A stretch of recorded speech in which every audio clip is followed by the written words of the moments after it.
Les fractions composées. L'inverse d'un nombre. L'inverse d'un nombre non nul A est 1 sur A. La forme fractionnaire de A est A sur 1. Pour calculer l'inverse d'un nombre, je mets le numérateur à la place du dénominateur et le dénominateur à la place du numérateur. Je ne peux pas calculer l'inverse de 0, car 1 sur 0 est une écriture qui n'est pas correcte. Je ne peux pas diviser par 0.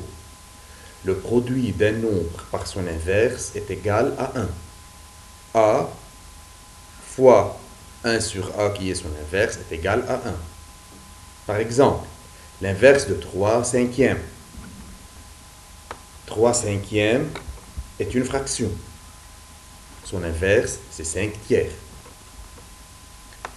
La division de deux fractions.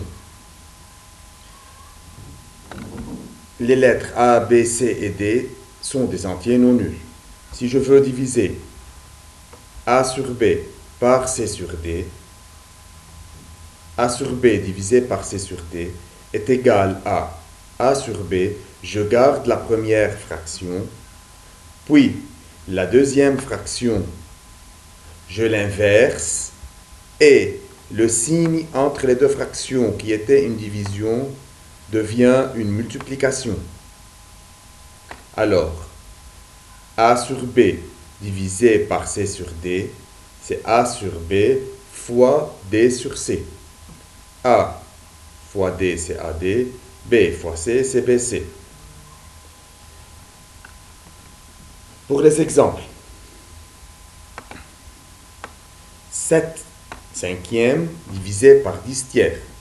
Je garde la première fraction, 7 cinquièmes. La division devient une multiplication par l'inverse de la seconde. Donc 7 cinquièmes reste 7 cinquièmes. La division devient une multiplication et 10 tiers devient 3 dixièmes. 7 fois 3, 21. 5 fois 10, 50. C'est une fraction irréductible. 8 quinzièmes divisé par 12, 25e. 8 quinzièmes, c'est la première. La deuxième, c'est 12 25e. Je l'inverse en 25 douzièmes. Et la division se transforme en une multiplication. J'ai 8 quinzièmes fois 25 douzièmes. Je divise 8 et 12, chacun des deux nombres par 4 pour réduire. 15 et 25, chacun des deux par 5. J'obtiens 2 tiers fois 5 tiers, c'est 19e. Les fractions composées. Une fraction composée contient dans son numérateur ou dans son dénominateur une fraction. Il suffit que la fraction ait dans son numérateur une fraction ou dans son dénominateur une fraction, elle sera nommée fraction composée. 3 quarts sur 7 dixièmes. Dans cette fraction, j'ai une fraction au numérateur et une fraction au dénominateur. C'est une fraction composée. Son numérateur est 3 quarts, son dénominateur est 7 dixièmes. Je continue. 5 huitièmes divisé par 15. Le numérateur est 5 huitièmes, le dénominateur est 15. C'est une fraction composée. Son numérateur est 5 huitièmes, le dénominateur est 15. Je peux aussi l'écrire 15 sur 1. 17 sur 4 onzièmes. Ici, le dénominateur est 4 onzièmes, qui est une fraction. C'est une fraction composée.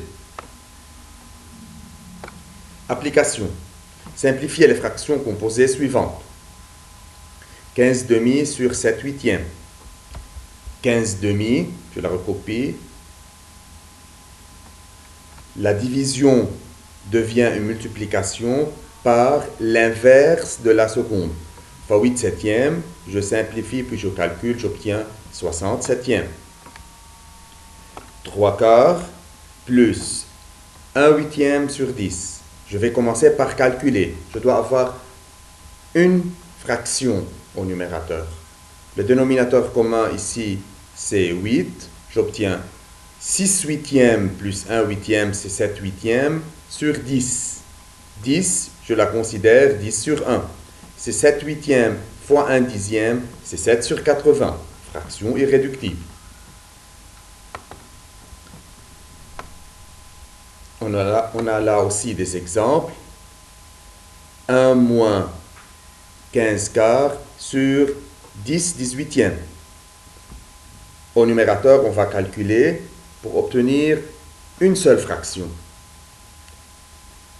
Sur une seule fraction au dénominateur. Donc, on a obtenu au numérateur moins 11 quarts sur 10 18e. Après le calcul, la division des deux fractions qui s'est transformée en une multiplication de la première par l'inverse de la seconde, on obtient moins 99 sur 10. Dans le quatrième exemple, j'ai 5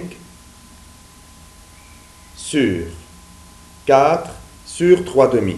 Quelle est la fraction principale? La fraction principale, c'est la fraction qui a la plus grande barre. C'est elle la fraction. Elle a un numérateur qui est 5 et un dénominateur qui contient 4 sur 3 demi. Donc, je commence par le calcul. Et je commence par calculer là où il y a la barre la plus petite. C'est là. 4 sur 3 demi. C'est 4 fois 2 tiers. 5 sur 4 fois 2 tiers, 5 sur 8 tiers. Donc, c'est 5 qui est le numérateur sur 8 tiers que le dénominateur. C'est 5 fois 3 huitièmes, c'est 15 huitièmes. Dans l'exemple 5, on a 5 moins 1 sur 1 moins 1 cinquième. Là, c'est la barre la plus petite. Je commence là. 1 moins 1 cinquième, je rends au même dénominateur, j'ai 5 cinquièmes moins 1 cinquième, c'est 4 cinquièmes. C'est 5 moins 1 sur 4 cinquièmes. Je vais diviser 1 par 4 cinquièmes, c'est-à-dire je vais multiplier 1 par 5 quarts. C'est 5 moins 5 quarts, je rends au même dénominateur qui est 4, j'obtiens 20 quarts moins 5 quarts, et la réponse est 15 quarts. Dans l'application 2, on a 3 fractions composées.